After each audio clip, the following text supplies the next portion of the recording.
I know it's been a while since I've done a video. Sorry about that. But I'd like to take a little bit of time and try to maybe explain why that's been the way it is. The last video I did, I walked you through a place that is one of my most favorite places that I've ever visited in my life, and gave you a little bit of a peek into why that was the case. And since then, well, life has gotten a little more crazy. As you know, there has been a pandemic that's happened. There has been a lot of racial inequality that's happened. And life has just gotten turned upside down. My husband and I were already going through a pretty difficult time in our life, and this just was added on top of it. So it's been a hard time for me mentally and emotionally. I'm finding it difficult to get up and do anything. I'm lacking the motivation and desire to get up and do anything. I've had an idea in my mind for a video for several months now, but just lacked the oomph to start one. I was doing some other things this morning that dealt with me doing videos for something else, and so that just kind of got me motivated enough to actually do this one. So yeah, a lot's been going on in our life and in the world that has really impacted the entire world. And so it has also impacted individuals who have lost loved ones, who have fought alongside loved ones who couldn't be there in person, but yet outside of windows and showing signs and showing them that they were there and they were present. And people standing firm and strong on a passion and a desire that they have for the nation to be unified. And through this pandemic, my husband and I started doing something that we just hadn't done in a long time, and we forced ourselves to start to get out of the house. Of course, still social distancing, but getting a little bit of fresh air once it started to get a little bit warmer. And we started to take hikes out in the woods and find trails that were obscure and not something that we normally did. And I asked him one time that we were doing it, I'm like, you know, we've lived here for almost 11 years. Why haven't we done this yet? And his response is, well, we've just never had the opportunity to consider it something that we should go and do because we always had something to do. And that's true. We always had something to do. And when all that was stripped away, we found something else to do. And we found that to be quite enjoyable, and I found it to be quite therapeutic.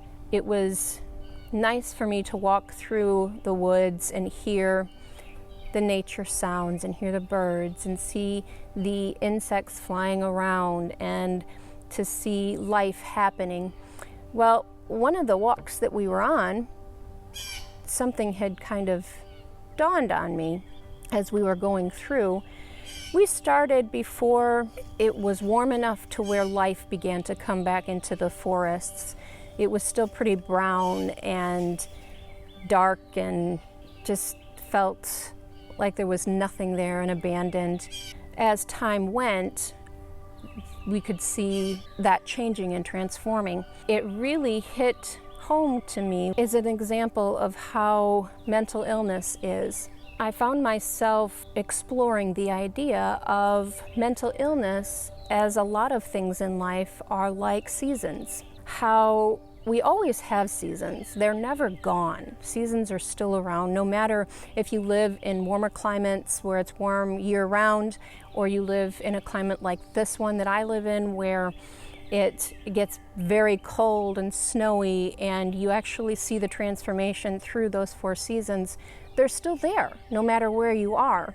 We weren't walking through the forest when it's winter, but I grew up in the country and I know what a forest is like during the winter, and I know that when the winter is around, it's quiet. The snow blankets everything, and it's almost as if it dampens all of the sound. The birds aren't singing. The animals have all gone into hiding. You don't see many of them. I mean, you still see occasional deer and things like that, but you don't see the squirrels scurrying around, and you don't see the insects flying around, and you just don't see these things. The next step would be, once the weather starts to warm up, you see the snow beginning to melt. You're starting to see the things that were underneath the snow, and knowing that life is still there, something is still there, the snow just covered it, you are now starting to see things emerge from the blanket of snow. And that's when we would start to make our treks through the forest, and didn't see a lot of life that was able to be noticeable. But what drew my attention was there's still life there.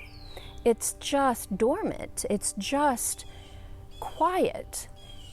But give it time, and it was going to spring forth a beautiful abundance of color and life and sounds. As time went on, I started to begin to see buds that were forming on trees and plants, and shoots coming up from the ground, squirrels starting to gather things on the forest floor, and insects starting to fly around. Slowly, it wasn't all of a sudden. It took its gradual time to do that, but yet life was, I don't want to say returning, because life was still there. Life was just being awoken and becoming revitalized a little bit.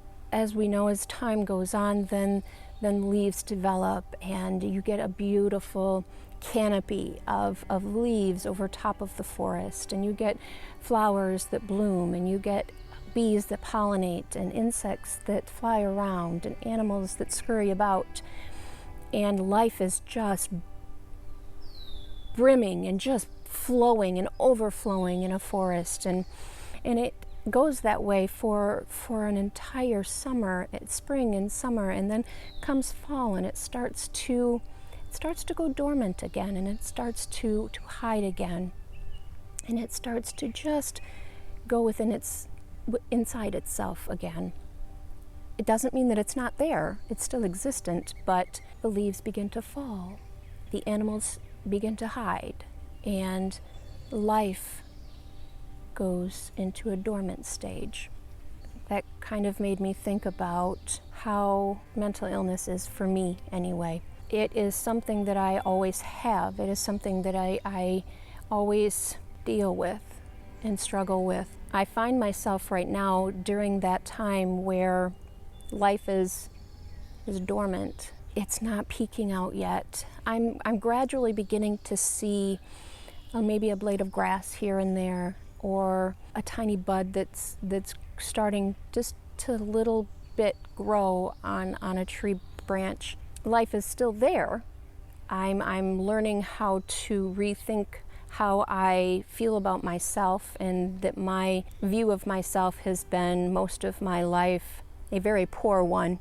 And I'm learning, rethinking, and retraining myself on how to treat myself and how to think of myself. It is not an easy task, but I know it is important for me to do this so that I can become healthy again, and I can go from being a forest that is sleeping and it's in its slumber to where it's vibrant and beaming with life, and just you can't quiet it because it's so alive.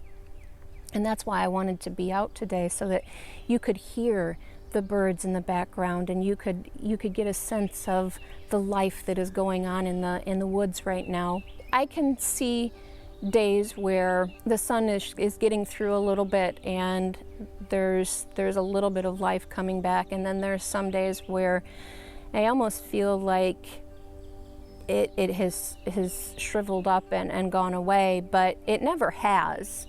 And that's the lie that I tell myself, is it's gone, but it's not. It's still there. I just have to keep going forward and fighting. And one of the walks that we were on, I came across, and I should have taken a picture of it, but I didn't, and later on I have since regretted doing that. But I came across a tree that had a magnificent knot in it. And most people can look at those and go, wow, you know, you wouldn't want to build anything with that tree because of that huge knot. You couldn't really build something strong and withstanding with that wood because there's this huge knot in it and it's not worth anything. But I saw it different. I saw me as the tree, and I saw my past and what my past is trying to do to me and trying to cause within me. And that's what happens with a knot, is there's something that has gotten onto that tree trunk. There is a insect that tried to bore into it. There is a cut maybe that started to form there. And what happens is on a tree, it begins to cover that hole or that flaw, that's something that tried to destroy it, that tried to kill it. And it begins to form this like scab type of thing. And then what happens from there is it continues to grow around it, to build that area up, to make it stronger. And so that's why you get these knots, is because it wants to make sure that that spot in its trunk is reinforced so that it can live and it can last a long time, and that if anything comes up against it, a storm or a strong wind, it's not going to be weak at that spot, but it's going to be strong and it's going to hold. And then it continues to grow and get taller and bigger and stronger. So I go back to, I saw myself as that tree. And I saw that right now what I'm doing is that part of my life that has caused such deep wounds and cuts. It's always going to be there. It's always a part of me. It's a part of my life, and it's a part of who I am. But I'm making that protection around it. I'm building an area around that to make it stronger, to make it so I can withstand the long term and I can grow stronger with this part of me. It's part of who I am. It's what makes me stronger, because I've been through what I've been through, because I've experienced the things that I've experienced. I've been taught and trained to think the way that I think. I can use that to become stronger. I can use that to become something that will be able to withstand anything that is thrown at me. A wind, a huge storm. I will not falter. I will not fall, because I have built my knot around it. So I didn't see it as something you can't build something strong out of. On the contrary, I saw it as something that I could build something strong and withstand the test of time. So to me, it was beautiful. And something else that kind of dawned on me at the time was, you know, as I stated, mental illness is always going to be there. It's always part of who I am, and anyone that battles with it understands that. And I think one of the large misconceptions about mental illness is, just like the forest, it's still present, it's still there. Just because life starts to come back and cover the dead part of the forest doesn't mean it's non-existent. Just because I battle with it, and my battle isn't for life anymore. I'm not at that part in my life where I want to end it all. I'm not there. But I still battle. I still fight. There are so many things that I'm still battling and fighting and trying to overcome, and it's hard. It's very difficult. So I may appear to be good. I may appear to be doing well. And in the grand scheme of things, I am way better than what I used to be, way better than where I was, so far from where I need to be. I hope that you can understand that anyone that's battling and that battles with more than one mental illness, it's never gone. It never goes away. We learn tricks and we learn ways to cope and deal and go through things and to retrain how we frame it. But we still have to battle it. We still have to overcome it. It's so important that if you know anyone, a loved one or a friend that deals with mental illness, that you always remember that you always consider that the forest may be covered with life, but the darkness is still underneath it. We just find ways to let the light shine through it. Sometimes we have good days and sometimes we have bad days where it's harder to let the light come through that, but we're still winning. We're still fighting, and I'm going to continue to fight. It's hard right now. I battle every single day. Seems like I'm a broken record. I know my spring is here because I do see life starting to poke out. I'm not in the darkest of the darks anymore, and I know that life is starting to spring forward. So be encouraged that you can get through this. Life will come back, and you can help those by just letting them know that you're still there, you're still their constant, that you haven't forgotten, that they deal with things on a daily basis. So with that, I leave you, but please be safe. Please think of others around you. Be cautious, be careful, be loving, be caring, and be considerate. Till next time.